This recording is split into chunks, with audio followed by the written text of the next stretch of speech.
This series is about outstanding architecture from around America. From stunning residential to public spaces to commercial, this is an architectural deep dive to uncover the incredible stories behind each design.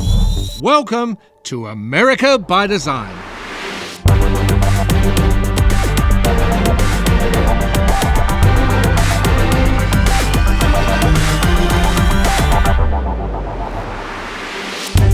Our ByDESIGN industry experts have selected innovative, inspiring and award-winning projects. I think architects look at the world in a different way. It's a way of looking at the world that's very positive. Architects are always trying to solve the problems, and you can learn a lot from that. Let's get started with our first project. The Space Needle in Seattle. The architects essentially took this one singular classic material, glass, and they just pushed it to the limits of its capability. And the result is this skillful and timeless re-envisioning of such a classical, iconic building. You see this and you immediately know you're in Seattle. It's the most recognized and loved icon of this city. So if you're given the job to redesign and revamp the Space Needle, you can have a lot of people looking over your shoulder.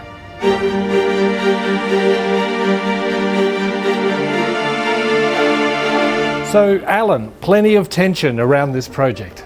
There was. The Space Needle is privately owned, but everyone in Seattle believes the Space Needle is theirs, it belongs to them.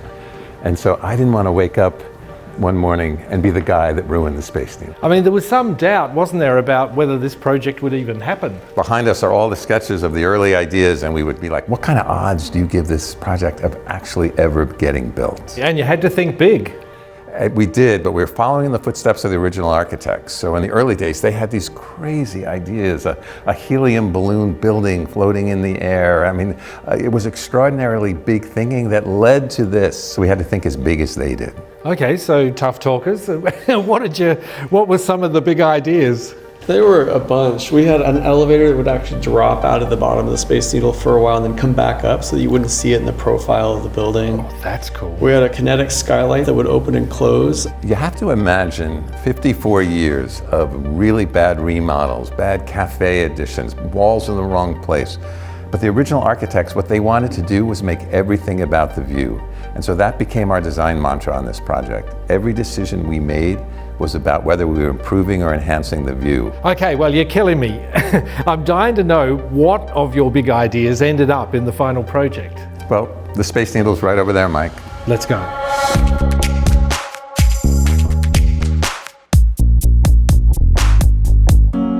Alan, this feels like blast off. That's exactly right, and you're in a glass rocket ship that's shooting 500 feet in the air as we're looking out at the city of Seattle. Mike, you're standing at the edge, which is pretty brave, actually, but it's the first of many edges that we're going to have you standing up against. So. I don't want to be here, by the way. You're doing really well. I want to be over there. Most people cross a threshold, and they actually go further than they thought they would when they arrived and bought a ticket.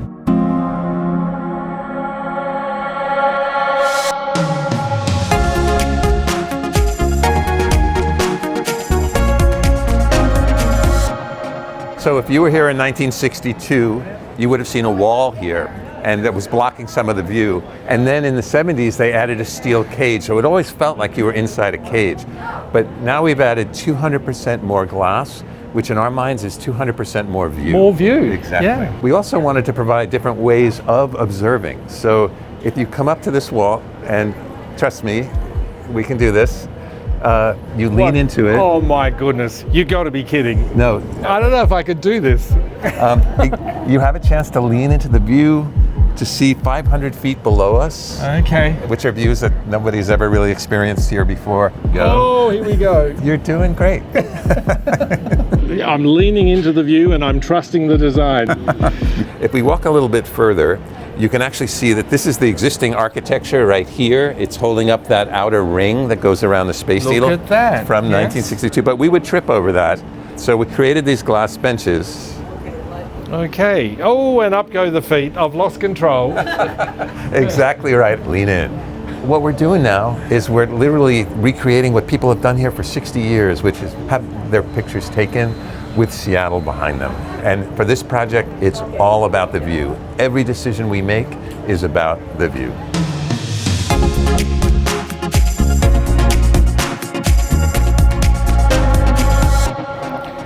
So Blair, this staircase wasn't here in the original design. This is your work. That's right. No, Alan and I worked on bringing this in as a continuation of the visitor experience, a stair that we wanted people to take.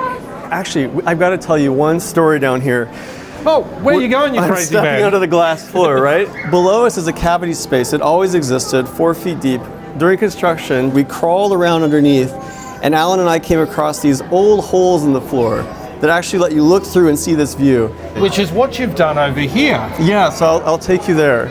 So now we're stepping onto the world's first revolving glass floor. Okay, yes, And I can see where it's starting here. you can do it, Mike. Come on out. It's a big step here. I can see it all from here. No, you got to come out here. It totally changes the experience. I knew you would make me do this. Okay, my head says no. It's a bit of a step, isn't it? No, it is a big step. But no, so you see here, you see the structure below you, you see the elevators coming up, you see the revolving mechanism, all the pieces you couldn't see before. Yes, I do. That's a nice little touch, seeing the mechanics going on there. That's right, that's one of the motors that's spinning the floor. So there's 12 of them that spin this floor. And it really speaks to some of the expertise behind this. Aerospace engineers, the glass expertise coming from 3 different countries. A lot went into this. For the world's first revolving glass floor, a lot of expertise is needed. Yeah, oh, and look at this, the lift's coming up. That's right. You wouldn't have seen that in the old design. Never would have seen that. Yeah. So again, it's an example of seeing the building in a totally new way.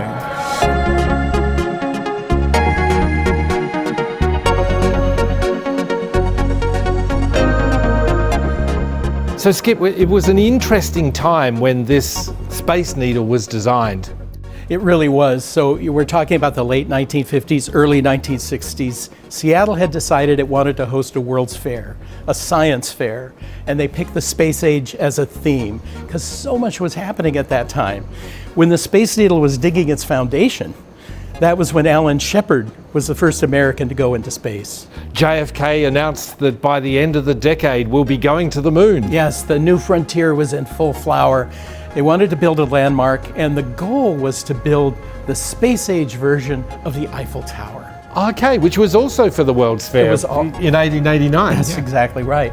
You know, they went through zillions of designs, and a number of them had a kind of flying saucer theme, and I think that the reason was that seemed to embody interstellar space travel, and also the architect wanted to put a rotating restaurant in the top of the Space Needle, so being round made sense. People really fell in love with it. It was being constructed and watched it kind of every step of the way going up. Well, Alan, I'm feeling a bit more comfortable now. It's looking that way, Mike. Congratulations. And part of that might be is that we're sitting on about 10 layers of laminated glass. And so it's almost like a concrete floor, except it's glass and you can see through it, but it's extremely strong. I understand there's a dot matrix there, so for the ants down there looking up, it looks solid to them. And that was very intentional. This is a historically preserved building, a landmark structure. We needed to make it look exactly like the 1962 building from the outside, but from the inside, we have this ability to see the entire city of Seattle below us. Oh, it's fantastic. Nice work, Alan. Hey, thank you very much. Appreciate it.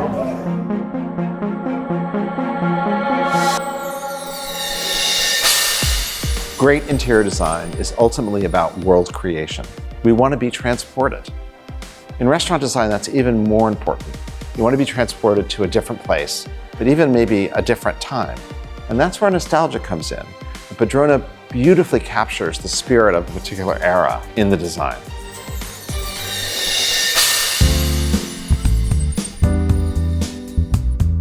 Thank you for meeting me at the train station. Yeah, of course. It's so close to the restaurant, so I wanted to also show you how significant it is for a commuter to kind of be able to access this space. Yeah, so having worked on the hotel, I can't wait to see what you've done. What's your inspiration? Jody, the chef, and Eric, the owner, already had an Italian concept in mind, so trying to lean into the Italian of it all. Ultimately, also trying to make sure that we tie in with the existing architecture, a bit of a modern play on the Italian villa, and then also play with some of the Italian craft and heritage from that time.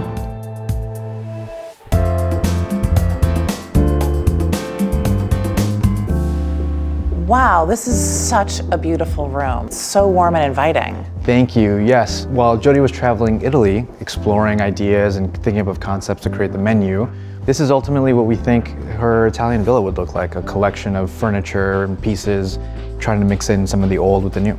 Well, I can really feel that Italian villa vibe in here, but it's married to this incredible modernism of this building. Yes, well, the building itself and the curvature lends to a lot of modernism, so we were trying to lean into that with some of the details in the ceiling and the walls, and ultimately this grand stair above us. But we also then juxtapose that with some of the furniture. And then ultimately, this custom piece here, we worked with Stellarworks to design and manufacture this piece, which leans into a lot of that kind of heritage detail, traditional craft. I mean, I love it because it feels like it's in an Italian movie theater. Yes, of course, as one of our pillars being the cinema, we wanted to make sure that that was still being sprinkled throughout the space. Yeah, and the ceilings are so impressive and wonderful. Yeah, well, we wanted to make sure that it wasn't completely dead space up there, right? So we wanted to ground the human space with these pendants dropping a bit low, but also create some activity up there. So by reflecting some of the stuff that's happening down here at the human scale, we're able to kind of also fill in some of the space above us. And I know there's so much more to this restaurant than just this space. Yes, this is just a tiny little space, the welcoming car to a much bigger restaurant upstairs. I love a grand stair, but this one is really wonderful the way you transition from downstairs to up. Yes, it's definitely that. It's definitely grand, and what was once a significant problem for us in terms of trying to find a solution to connect the two spaces has become a fun little moment of surprise and delight. It's a great way to kind of say goodbye to the downstairs, or you can still see it, and say hello, a very grand hello to the upstairs. Yeah, and this is absolutely wonderful. I mean, the surprise of this space with the gorgeous colors and that center bar, it's so theatrical. It's a fantastic reveal. The first thing you'll see is the grand bar in the center. It's a place where you can people watch. It's a place where you can see bartenders create beautiful cocktails. With Stone Source, we were able to select an Italian marble here at the bar top, which also kind of goes down to the floor. We have these fun little booths in the back that feel like those private theater booths. We were able to work with Moore & Giles to select an excellent collection of leathers for all of our seats. And we even play with some stadium seating in the back over here so that you're up at this higher level and you can see through the bar and onto the street. Oh, it's so great. Table place and chairs allowed us to mix and match a collection of chairs with tables that would ultimately get the job done. We have 2 tops, 4 tops, and even something like this where you have a 6 top that you can still be part of the action. There's a private dining room in the back, and then our main private dining room in the front, which we think does a really good job of leaning into this idea of the Italian villa. Yeah, I mean, I can't wait to try one of Jody's favorite dishes. There's so many details to this space, and I know as a fellow designer the process that I go through, but I would love to hear about yours. When we were designing La Padrona here in Boston, getting the color right was imperative to the process. So we worked with Sherwin-Williams to make sure that we got just the right color tone throughout the rest of the space. One of the things that I've picked up on, which I really love, is the hanging textiles above the bar. It's just gorgeous. Yes, we really leaned into our historic textile craft when it came to a bunch of kind of those little details throughout the space, and obviously paired that with the golden era of cinema. But you can even see some of those touches within the still lifes as you go to and from the kitchen. And looking at your original inspiration images, I can really see that you executed it throughout the existing space. Congratulations. Thank you. The restaurant is beautiful, but obviously it's not just about the decor, it's got to be about the food too. Yes, so my partner here, Chef Jody Adams, is a 2 times James Beard, critically acclaimed chef, and so the restaurant is not just beautiful, but it's legit serious food. You could have gone so many different ways. Why did you go Italian? So we just wanted to kind of get back to the roots of what Jody was really very well known for and give our take on that. So there is so much to discover here, not only in the design, but in the food, and I look forward to all of it. This must be amazing to sit in this beautiful space. I'm sure you guys worked so hard on it. Yes, Andres and his team at Avrico did an amazing job of really putting together the inspiration for Jody and I for this restaurant, and it came out unbelievably, and we couldn't be more excited. Yeah, and we're happy the way it turned out, and we're super excited to provide such a wonderful space to not just the hotel guests in the building, but also the general public of Boston. Well, congratulations, you guys. Cheers. Thank you. We'll see you guys for dinner next time. Yes, please.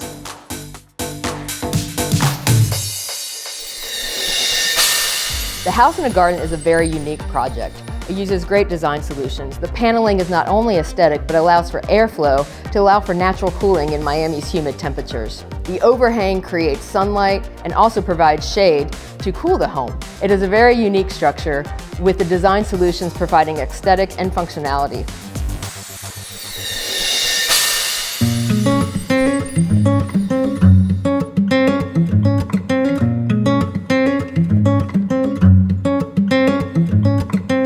Tucked away here in Coconut Grove, Miami, is an award-winning project that's hit the trifecta. Carbon positive, contributing to community, and healthy living. But really, can we have it all?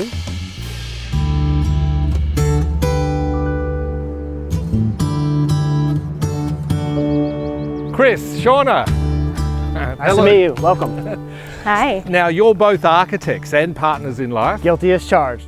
And this is your baby. It is our baby. We're very excited about it. There's a set of core values that we embed in all of our projects. It's important to us to think about the relationship between interior and exterior, between architecture and the environment. Historically, it's a single-story community with front porches that address the street. You can see here it's important to us to incorporate that front porch, and we have a low seat wall as well. Oh, really? You don't mind people sitting there? Absolutely not, Mike. That's not the way to think about it. I think we have to always allow the architecture to gesture and offer something back to the community. Okay, I can see there's a lot to learn here. Absolutely. We should go in and take a look. Welcome. Come on in. Please. Let's go.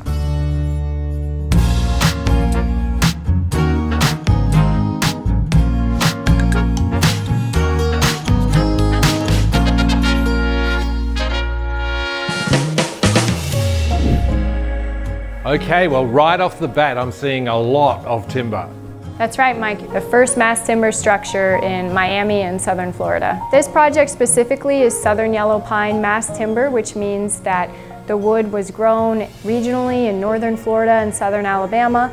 And what mass timber is a solid engineered wood structure where we can use that for the structure for the walls and the roof like we did here, but also it's our interior finish. So it really changes the aesthetic for the house and the space. Okay, you mentioned before it was the first. What, the first in Miami? It is the first time that it's been done in Miami. So in addition to my role with Shauna at Atelier May, I'm also a professor at the University of Miami School of Architecture, where we've been working to develop partnerships with people like the U.S. Forest Service and the Softwood Lumber Board to help achieve these firsts. So this mass timber is doing a lot of the heavy lifting when it comes to achieving carbon positive. It is, but it's not the whole story, Mike. What we have is actually cross-ventilation strategies that are allowing us to take advantage of natural breezes. From November all the way back to May, we're really able to depend on our cross-ventilation strategies to provide thermal comfort.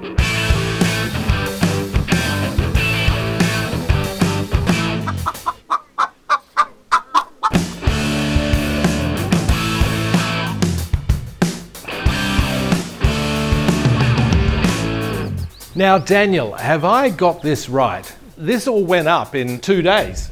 Indeed, it went up in 2 days. A lot of pre-construction planning went into this, which allowed us to install the walls the first day, followed by the roof the second day. And matter of fact, on day 3, we put the membrane on and buttoned this whole thing up. I can see how that might work at this scale, but can you scale this thing? Usually we are working on projects the size 3 to 5 stories, 150 to 200,000 square foot is the average. In fact, the latest Apple store here in town used this project as a reference to meet their sustainability goals.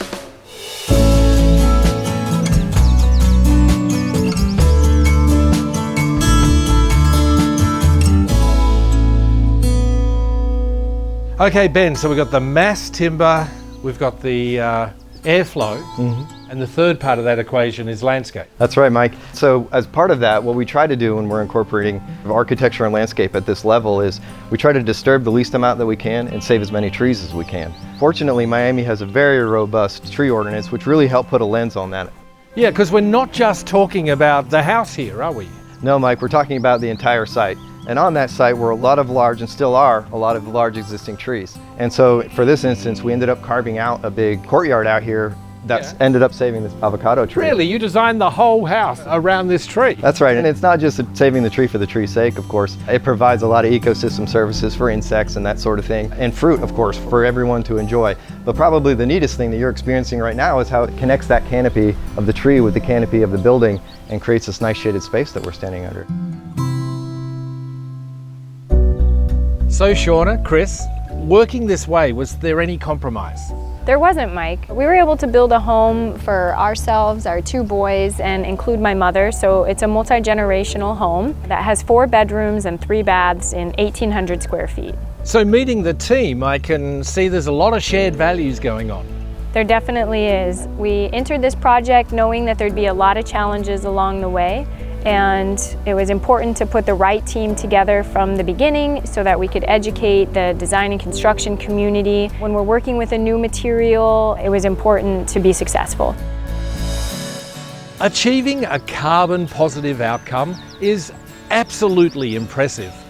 But really, it's more than that. It's about the materials you choose, yes, but it's about moves like this, creating a porch and this lovely wall for people to sit on. This is what the design and building industry needs to be thinking about and doing more of: holistic design.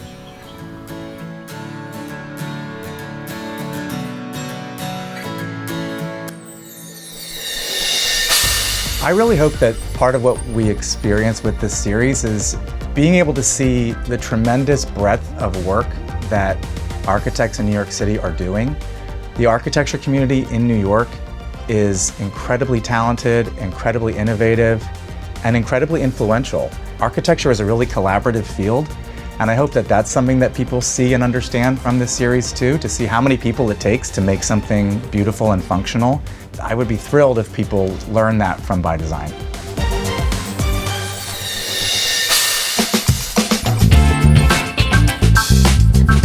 If you appreciate good design, then you most certainly have heard of Clodagh, the brand. Famous for timeless and holistic design with an emphasis on wellness and engaging of all of the senses. But today, I have an appointment with Clodagh herself, the woman. Hi, Clodagh. Finally. Thank you so much for having me. I'm thrilled to have you here in the studio. Absolutely. Really. It's always wonderful to come back. And I can always tell I'm in a Clodagh space because my senses are already being titillated with the sound of the water. Well, we have the water, the light, all the senses, all the elements, feng shui. Everything represented.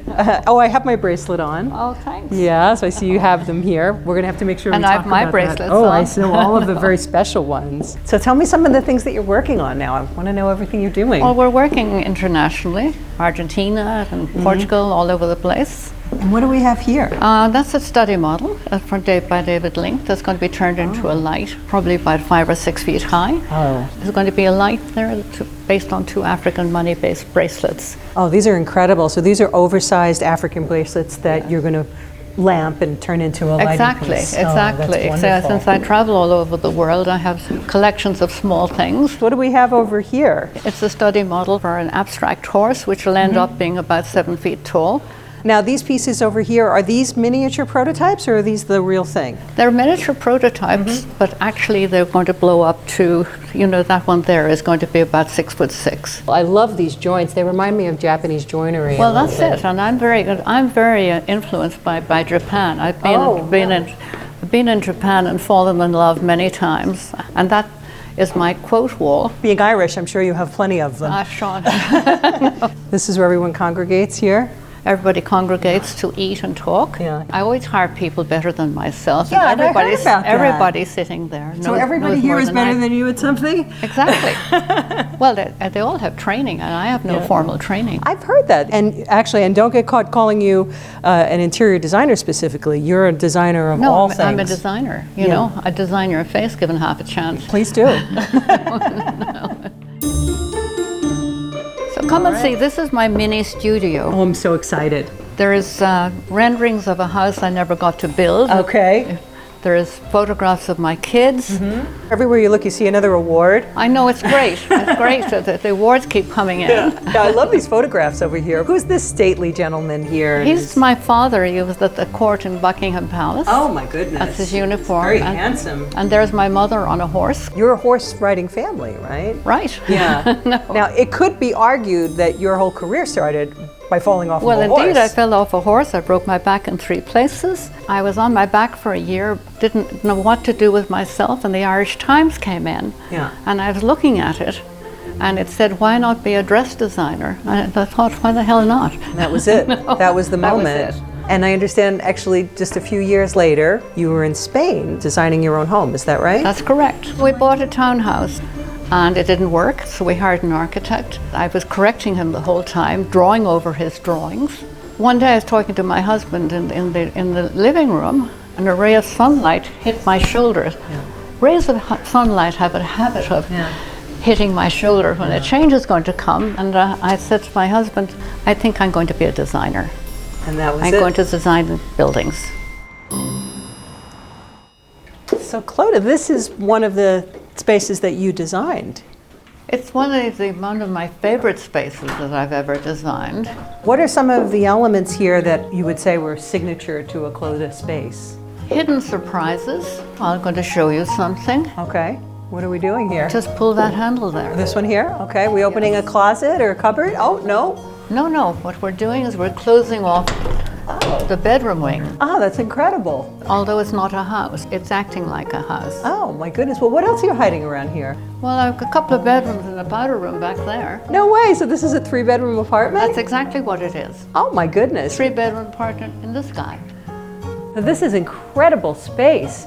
What are some of the things that you do in a space to create this much intimacy in such a large environment? Well, the first thing that happened when I walked in, this was raw. There was nothing here at all. Okay. No walls, nothing. Just the view taking over everything. So I realized I'd have to push back the view and enclose the space so people would feel comfortable and grounded here. So I built that really heavy concrete bench across. Using feng shui principles, we grounded it again with the stones. So now you can walk up very comfortably to the windows and don't feel you're in an aircraft. So the space gives you a hug when you walk in. Oh, I love that. It's not you falling out into the view. So when was this space designed, Clodagh? Oh, about 18 years ago, I think. Really? Yeah. That's incredible. I mean, everything is held up so beautifully. It could have been completed yesterday. Well, we select things that last. It's part of our environmentalism. Those 2 big wood screens by Jerome Bel-Séguin, actually one of them hides a dining room table and chairs that can be popped out if there's a chef in the kitchen. The kitchen can be hidden totally if there's a chef. Oh, that's very clever. See? Clodagh, I want to thank you for spending so much time with me today. It was such a joy to get to know your mind, your process. After many years, it's really just been such a joy for me. Thank you very much. We hope you've enjoyed our look at some of the finest architectural designs from around America. Join us next time for more groundbreaking architecture on America by Design. For more information on any of the projects featured in this series, go to bydesign.global.